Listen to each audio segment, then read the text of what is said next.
Hello YouTube, Captain Mac here, and welcome back to the life of a virtual airline pilot. You may recall our last flight we flew into Albuquerque, or KABQ, and today we are going to continue our Boeing 737 USA tour from Mac Air and fly from Albuquerque over to Tulsa, Oklahoma. It's not a very long flight. If you're wondering why we're sitting out on the ramp instead of at the terminal, it's because we had a jetway problem with the default scenery here. The jetway was cutting right through the flight deck and I couldn't get it to stop doing that, so I decided we'll just use the air stairs out here on the ramp and we should be good to go there. So that's going to be the flight for today. Without any further ado, let's get up in the flight deck and get to work. And welcome to the flight deck, ladies and gentlemen. We got 8 cars running already. You can hear PACX running in the background. That's all the folks making noise as they board the aircraft. Let's take a real quick look at our flight plan here so we know what we got going on today. Using Sim Toolkit Pro, like I said, it's not a very long flight today, and the flight plan is about as simple as it gets. We'll get a little more into departure and arrivals here momentarily, but basically there's almost no waypoints. Albuquerque out to Tulsa International. We're looking at air distance about 534 nautical miles. Pretty quick hop for us. We're going to fly it at 370, flight level 370, 37,000 feet. Estimated takeoff weight of 124,340 pounds. Landing weight at 117, 102, and zero fuel weight 109,649. We're looking at block fuel of 15,191 pounds. So pretty light all around today. Again, with the route, it's basically one waypoint, FTI. It's vectors for the departure. The arrival, for the only arrival into Tulsa is not applicable to us, so pretty straightforward stuff. Block time, we're pretty close on our time, so we're scheduled for 13:30 Zulu or 07:30 Lima. It's just about 7 in the morning, so it's going to work out just fine. Not a super large number of packs. In fact, there's 111 packs boarding. Cargo 6,000 pounds, payload is 25,500 pounds, and then we're back to our weights there. So that's the flight plan for the day. Let's get everything programmed into the FMC, push and fly. Please double check that all your items are Alrighty, she's finishing up her initial brief back there. Let's go ahead and get our flight plan entered into the FMC. Jump down here. We verified already that we're in the proper aircraft and we have the proper AIRLINE cycle. The alignment has already been completed. Go over to route and let's do, you know what, I didn't save the flight plan, so we're just gonna have to do it the old-fashioned way. It's not too hard. It is going to be Mac Air flight 120, so Mac 120. I know we're in a Southwest Airlines livery. We'll jump over here to the next page, and again it's FTI, so FTI. We'll put that in our direct over here. We're going to go with that, activate and execute, and that's the whole flight plan right there. It's about as simple as it gets. Now if we look at our departure and arrival, and we will brief this, there is a the departure that we're going to go ahead and use. It's just vectors is all it is, but I just wanted to have something in there. I checked the weather already. The wind is 342 at 10 knots, and so we're going to be using runway 3. That's the active runway right now, so it'll be runway 3, and then it's going to be the Albuquerque 3 departure, if it even shows up on here. So I guess it's going to be runway 3 and then direct to FTI, and that's just the way it's going to be. So if we look at our legs page, there it is, FTI, and there's no arrival either. So this is probably the shortest flight plan I think I've ever done in this aircraft. So it is what it is. Go over to our performance initialization and grab our zero fuel weight 121.7. We could of course have grabbed that from our load sheet. Didn't bother with that. That's fine. 2000 there. We did set the cost index at 85. I don't think I mentioned that in the flight briefing. And then 370 is going to be our cruise altitude. Execute that, go over to N1 limit, and if I just take a quick look at our runway here, runway, that's the wrong airport. Runway 3 is 10,000 feet, and we're not super heavy, so we're going to do a D-rated takeoff, but we are going to do, actually, I think we have enough distance. We're going to do climb 1. I know that there's a performance tool that you can get out there. I don't have the money for it right now. I'm not going to pay for that, so we're kind of stuck with guessing right now because Top Cat, not so great. Go to our takeoff page. We're going to do flaps 15 for departure, just because I like that one. Center of gravity is going to be 17.5. Go over to page 2 to put in our runway wind, which again is 342 at 10. You can put the runway slope in here. It is minimal on this runway. It's the difference between the approach and departure end of the runway is less than, or is about 10 feet. It's actually 11 feet. So that's going to be a minimal slope, so I'm not too worried about the slope anyway. So we're going to go ahead and confirm those V speeds. Let's jump up here really quick. If I can get to the proper view, it's this one here. We can get things set up here. So obviously no altitude restrictions because we don't even really have a departure. So we'll take this up to 370. There we go, 370. Let's get our flight directors on here, both sides. And we said 133 is our V2 speeds. We're going to put this at 143. And LNAV and VNAV can be armed. Nothing doing on either of those. And let's set our altimeter real quick, which is 3019. 3019. And how much longer we got to load here? They're saying about 13 minutes, which is going to put us just about spot on for departure time. So I think we're good to go. I'll be back here shortly, and we'll be ready to push and start.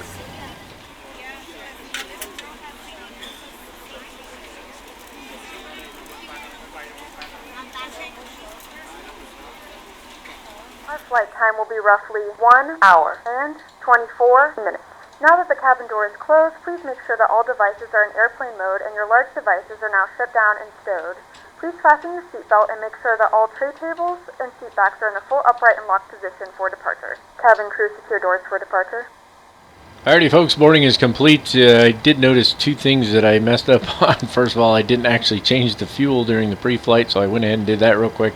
And then when I was pushing LNAV and VNAV, I was actually pushing LNAV and VOR. So for anybody who noticed that, kudos to you. VNAV's all set up. LNAV, we're actually pointed the wrong way for an intercept, so it won't arm right now. That's fine, not a big deal. Let's jump up to the overhead here. We've already got the APU up and running. We're on the bus. Let's go ahead and get our fuel pumps on. If probe heat stays off right now, let's go ahead and get the packs off. Passengers will be a little miserable for a few minutes, but they'll be just fine. Anti-collision lights can come on because the APU is running. I've already pre-planned our pushback, so let's go ahead and pop this up. Let's request the pushback. Cockpit to ground. We always get that standby from them. Not a big deal. That's just the tug pulling up there, getting ready to do the push. So the start, again, is very simple on this aircraft. If you haven't seen it, well, go back and watch about 500 other videos and you'll see it. But I'll show you how to do it here real quick as well. It's going to be very simple. You want to make sure that your packs are off, which we've already done up here. I click them to high sometimes by accident. Make sure you click them up. Everything else is set up as it should be on the overhead. We're going to use the left ignition today, so that's set there. Okay, sir, the bypass pin is installed. All doors and hatches closed and all ground equipment is removed. We are cleared for start and push. Okay, cleared for push start. Please release parking brake. Parking brakes are released. Commencing pushback. You can start the engines in sequence. Alright, super simple. We're going to start with the right engine, move that over to ground, and then as soon as this bad boy hits 25, then we'll go ahead and bring in the fuel.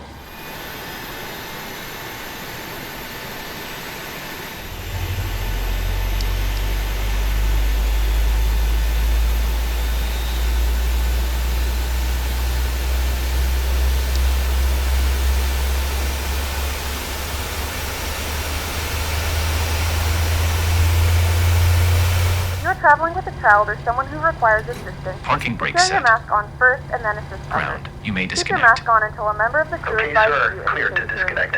Pin has been In the removed. unlikely See you at event the of a water side. landing, Have a good life flight. vest is located in a Holding pouch position under your waiting seat for or the between visual. the arm Thank you and When goodbye. instructed to do so, open the plastic pouch and Alright, so obviously I was attempting there to try and show the start procedure, but because of the way it works in this aircraft, it's not an auto start. You kind of have to bounce back and forth. So I showed you what I could, but yeah, it's a very simple start, so I'm going to go ahead and finish up here, and then I'll come back on. We'll be ready to taxi. Not going to lie, folks, I'm really not a fan of the camera system in this flight sim. Like my camera's just all weird now. A few minutes ago, when I would do that right there, that first view, it was actually going to the outside of the aircraft. I have no idea why, but anyway, engine start is complete. Let's go ahead and finish things up here. Let's get the packs back on. I'm sure the passengers will appreciate that very much. It gets pretty warm back there. We got our window heat on. Let's get the probe heat on now. All of our hydraulics are good. We're set here. Logo light doesn't need to come on. Wing light can come on. This can go back to both. Taxi light, runway turnoff lights can come on. Let's go ahead and get on the bus here. And the cabin's ready for takeoff. That's what I've just been told in my headset. Alright, and we are off the APU, so let's go ahead and turn that off. Now, Let's try and get to a proper view here. First of all, let's get those flaps set. We're going to 15, so there's 1, 2, 5, 10, and 15. And I don't think I even set the trim, did I? So let's do that as well. So the trim is supposed to be set to 6.63. You may recall that I got rid of the little cockpit tooltip, so you can't see it. So basically, you just have to get it close, right? So there's 6 right there. That's 6.5. It's going to be somewhere in that neighborhood, so I think we're good to go on that. Everything else looks good. No issues or concerns. So let's try this one more time. It's always zoomed in a little more now too than I want it to be. So there we go. The only other thing we need to do, see how that view, like I can't see my auto brakes properly now. Like I don't know even how it ended up on this view. It's very bad. It's a bad view. Let me just scratch that. I'm gonna go ahead and start taxiing now. I'm gonna get this squared away. Let me show you the taxi brief really quick, and then we're gonna just see the hold short point of the runway. So I gotta get this camera thing squared away. It's driving me cuckoo for Cocoa Puffs. So taxi route's pretty straightforward. Well, actually it's not so straightforward on this one. We're taking runway 3, which is way down here. So what we're gonna have to do here is we're gonna pull forward up here to Bravo 6. We're gonna take that down to Alpha. Take Alpha all the way down here to Charlie. We're gonna cross runway 8 at Charlie, and we're gonna cross runway 12, 1230 at Charlie in the center here, and then that'll take us on to Foxtrot here. Take Foxtrot all the way down to Foxtrot 7, hold short of runway 3. That's going to be our taxi. Now our departure, like I said, it's just vectors. So we're going to vector out of here and then up to FTI, which is going to be over here. So runway 3, as you saw, is going to be departing in this general direction. So we're pretty much pointed towards FTI as we depart, so it's going to work out pretty well. And then we'll be on course from there. So I'm going to break away for now. I'll see you when we're holding short of the runway. Let me go ahead and take care of getting this camera thing fixed. Alrighty folks, it's been a long taxi. We're almost there. Let's take a look at our before takeoff checklist so we can just roll right into it here. Master caution light is off. Recall needs to be checked. Click on this guy right here. Flight controls. We can check everything but the rudders right now because the rudders also control the tiller. But we've got full left, full right, and neutral. Just make sure we're staying on the taxiway all the way up, all the way down, and neutral. And then I know the rudders are working because it's letting me turn left and right there, so no issues with that there. Flaps are set to 15. Trim is set to 6. What was it again? 6.62. Takeoff clearance is obtained. Strobe lights, landing lights, all that stuff will come on when we get down there. Throttle or up throttles. Yeah. Engine start switches need to go to continuous. That's 1 over for each of them. There we go. Auto throttle, we can go ahead and arm that now. And transponders on TARA, we're good to go. So I'm going to finish taxiing down here, and when we're about to pull on the runway, we'll come back and get going.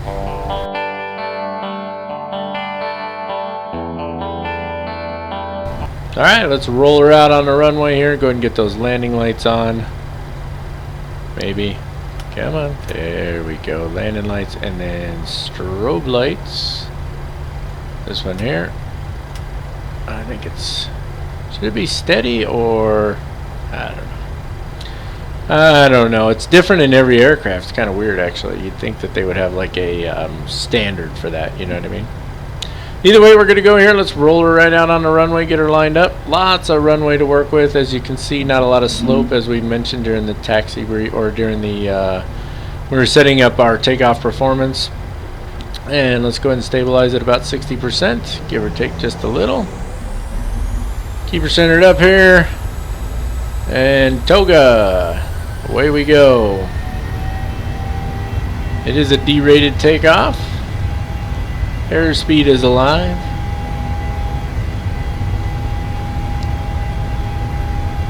There's 80 knots there. Looking good. V1 and rotator right on top of each other. E1. And rotate. Woo-wee. Positive rate of climb. Thank you for that. Boy, that wing really dipped on me, didn't it? Alright, gears coming up. Looking good so far. Just following that flight director. I've been having some issues with my track IR bouncing around a little bit. It's kind of weird. You see the little bounce it's doing there? Something to do with the lighting. I'll mess with it here when we cut away from the video. But it's very frustrating. You can see I got the view somewhat squared away. Let's go ahead and get up.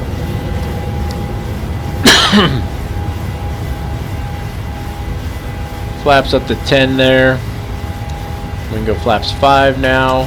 Bring just a little forward, or nose down trim in there just a little.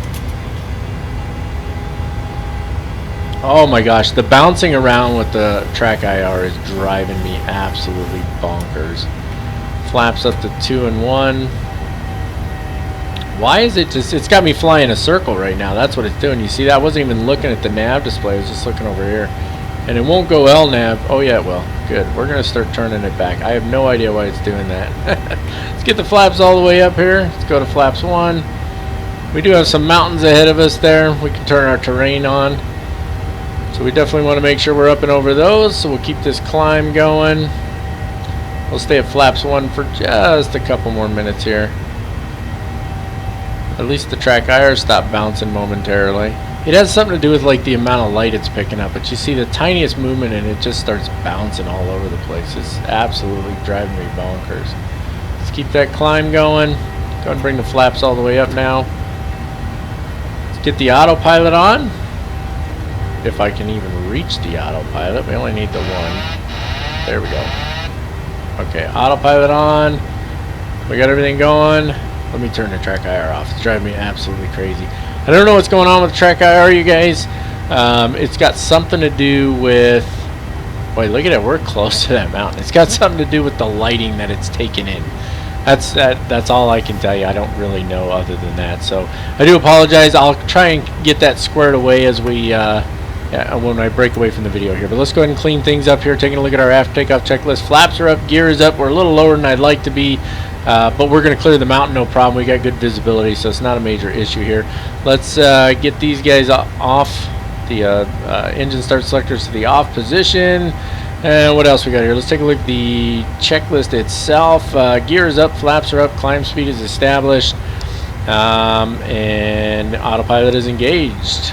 Oh, auto brakes off and engine starters off. That takes care of our after takeoff checklist, and that means, you guessed it, ladies and gentlemen, it is time once again for some of that obligatory elevator music. If I can get the stupid lights off. That's just driving me bonkers here. I can't get anything to work. Oh my gosh, just go off. Elevator music, let's go.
Alrighty folks, you can see we're just about 75 nautical miles from top of descent. There's not a lot of work for us to do other than to change our altitude. We are going to be using VNAV for our descent, so it's pretty straightforward as far as that is concerned. We will take care of the initial reference for our landing speeds when we get a little bit closer, but we do need to take care of our approach briefing. Now the reason we're going to be doing the approach briefing and not an arrival and approach briefing is because there is no arrival for us for this particular airport. The only arrival that shows up in the charts, even though there are several in the FMC, the only one that shows up in the charts is not applicable for us, and since I don't have charts for the other ones, I'm not going to mess with it. So let's take a look at the approach briefing really quick using Sim Toolkit Pro. You will notice down at the bottom I have pinned two different approaches here, and the reason for that is because the weather continues to shift around on me. The only weather I have available right now is the METAR that I'm pulling from Sim Toolkit Pro. If we look at that, the wind is currently 100 at 7 knots. 10 statute miles visibility. Looks like there's some rain, scattered clouds at 3,000, broken at 10,000, overcast at 12,000. 24 is the temperature, 23 is the dew point. That makes sense. It's raining. Altimeter 3000. So we can't pull the ATIS yet from the radios because we're too far out. So this is where we're going to go with for the time being. However, if the weather turns out to be dramatically different, I've got another approach available just in case, and then there's more if we need to switch them up. So for now, what we're looking at is the RNAV or GPS runway 08 approach. Let me zoom this in just a little bit for you.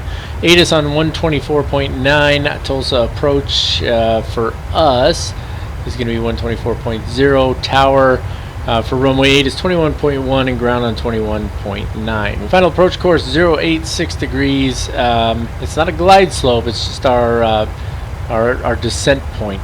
It should be the final approach fix, but it doesn't show up as that on here. Maybe that's because it's a GPS. Maybe I'm missing something there. I don't know. Pretty sure it's our final approach point. Initial approach fix is out here at Hagel, and then on in from there. So 2,800 feet for that. Decision altitude 250 feet, AGL. So we'll be looking for that. Airport elevation 678 feet. Touchdown zone elevation 671 feet.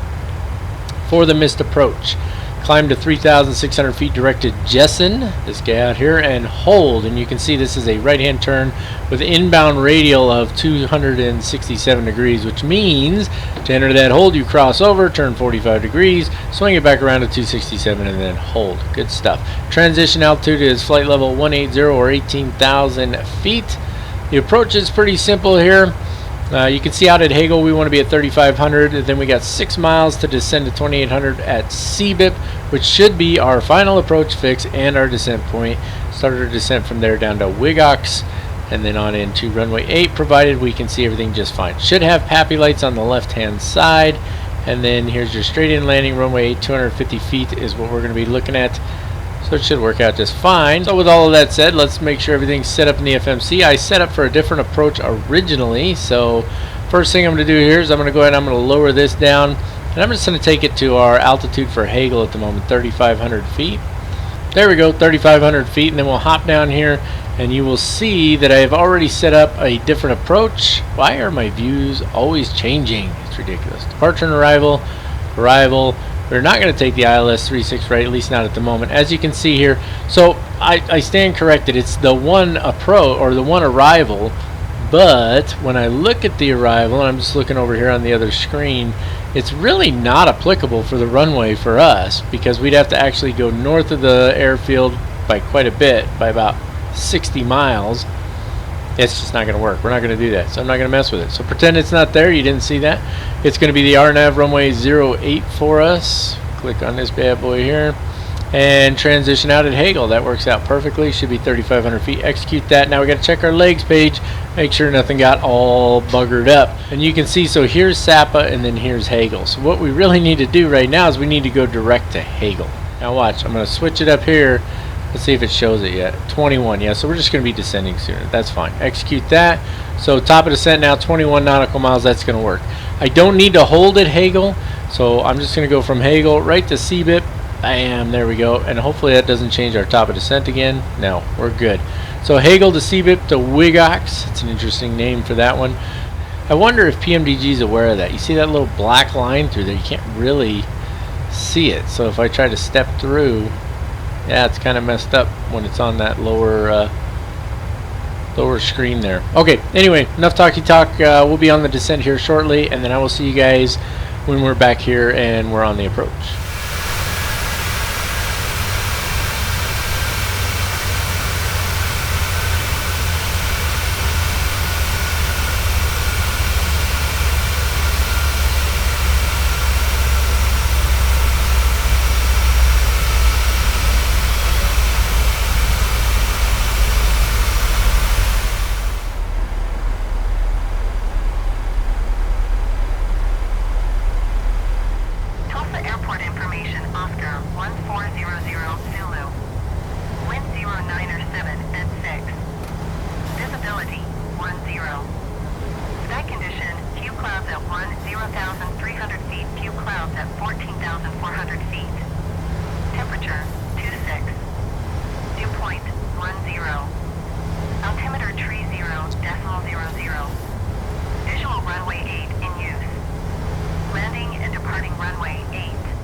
Alright folks, so as you can see from the 8 is there, runway 8 is going to be the proper runway for us.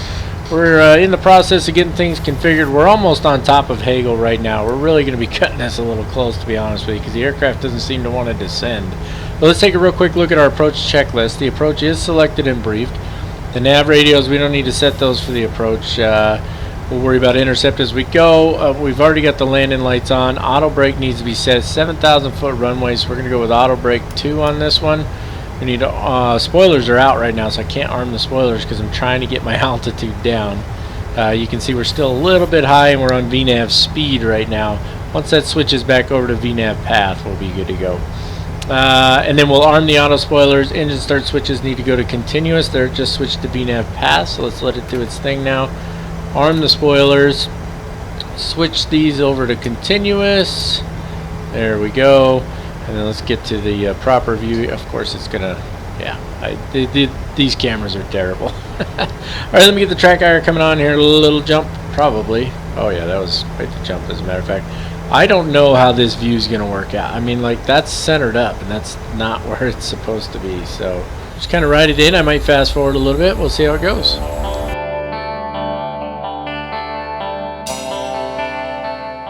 So there's the turn at Hagel. That's going to take us to CBIP, I suppose you call it. Let's go ahead and get that landing gear down here. Bring in our next setting of flaps. It's going to set us to flaps 10. See, I can't see my flap indicator either. Like, this view is just, this view's terrible.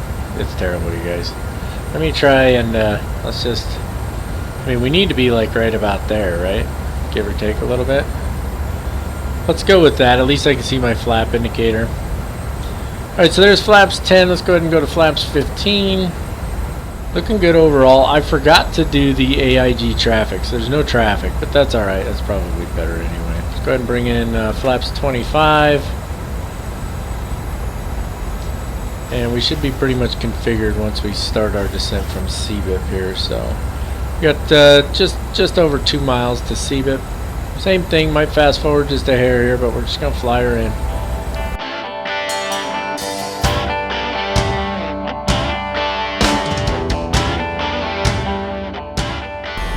Alright, there we are crossing CBIP now. Let's go ahead and take care of that landing checklist. Flaps 30, gears down, 3 green, locked. Auto brakes are set to 2. We're good to go.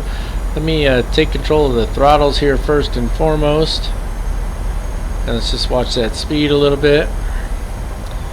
So it's got us 139. That's looking pretty good.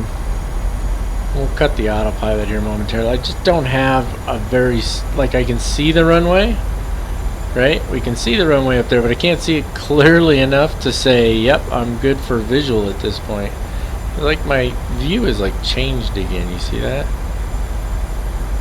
And right now we're on a tailwind. I'm not really liking that so much, you know. It did say runway 8, but we're on a tailwind right now. Okay, we're just going to keep flying her in here. It's fine. If we have to land with a tailwind, I guess we do, but that's not what the weather said, right?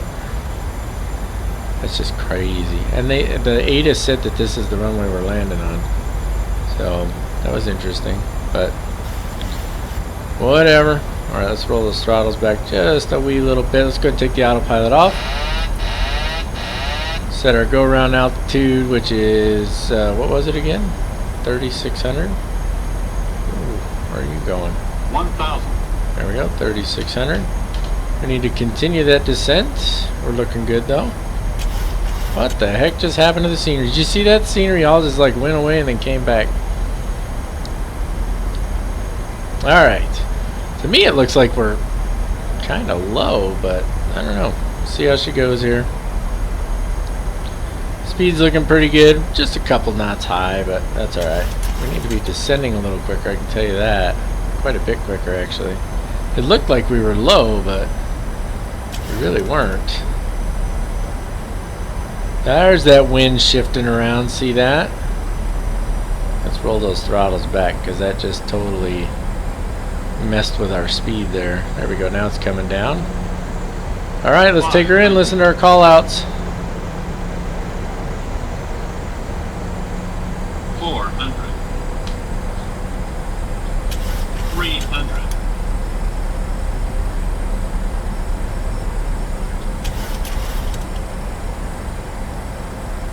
100. Sync rate. 50. 40. 30. 20. 10. Oh, that was butter, boys. The landing rate says minus 318, but that was butter. I'm going to manual braking here.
I thought that was, I don't know about 318. That landing looked butter to me. Oh, come on now. We don't need to stop all the way. Let's get those auto brakes off here. Come on. Nothing wants to work when you need it to. Ladies and gentlemen, Alrighty, we need Oklahoma. to The local time cross is this runway and hang a right. 9:49 a.m. and it's Actually, no, we need to, we're going to 75 back taxi on this degrees runway Fahrenheit. here. You do So not that's what I'm going to do. I'm going to go ahead and need do a little back taxi here real quick. Get the flaps up, get everything squared away, and then I will see you guys back here when we pull her up to the terminal. Alrighty folks, we got her parked at the gate here. Let's hop up to the overhead, get things shut down. We've got the APU on, so let's get on the bus. There we go, and then we're going to hop back here, and we're going to shut the engines off. There we go. Jumping up here, let's make sure those flight directors are off. Probably should have done that right after we landed, but that's alright. We've got the flaps up, the gear is down and locked. We're on the APU right now. We can go ahead and switch over to ground power really quick. Turn back over here, go to ground services, and that's good. Set the wheel chocks. Request the ground power. Alright, we got the jetway reconnected. The passengers are deboarding right now. We've taken care of shutting down the aircraft. The only thing left to do is make sure that we're on the ground power. Simple as that, and that means that's going to wrap it up for this one, ladies and gentlemen. We will continue this tour as we continue the life of a virtual airline pilot, the series that started it all. That's right, ladies and gentlemen. Because of this series, we are here today. Kinda. Either way, I hope that you enjoyed the flight. I know I did. I always have a good time flying. Whether it's short or long, small or big, it's always a lot of fun. If you think that I've earned it, please do go ahead and click on that subscribe button. Click on the bell if you want to get the notifications. And give the video a thumbs up if you enjoyed it. I know I keep saying it over and over, but it really does help with the algorithm. Still trying to figure out how it is that some people out there with only a couple subscribers, video quality's about the same as mine. Some may be a little better, some may be a little worse, but they're getting 10, 15, 20,000 views for the same aircraft, similar flights, doing basically the same thing. It's because when you do a search for my videos, or you just do a search in general, my videos just show up really low in the queue right now. And so those thumbs up are going to help tremendously to bring my videos higher up in the queue, and I would really appreciate that very much. That's it, that's all, and no more, ladies and gentlemen. Until next time, as always, keep the blue side up unless otherwise instructed by ATC. God bless you all, and have an absolutely wonderful day.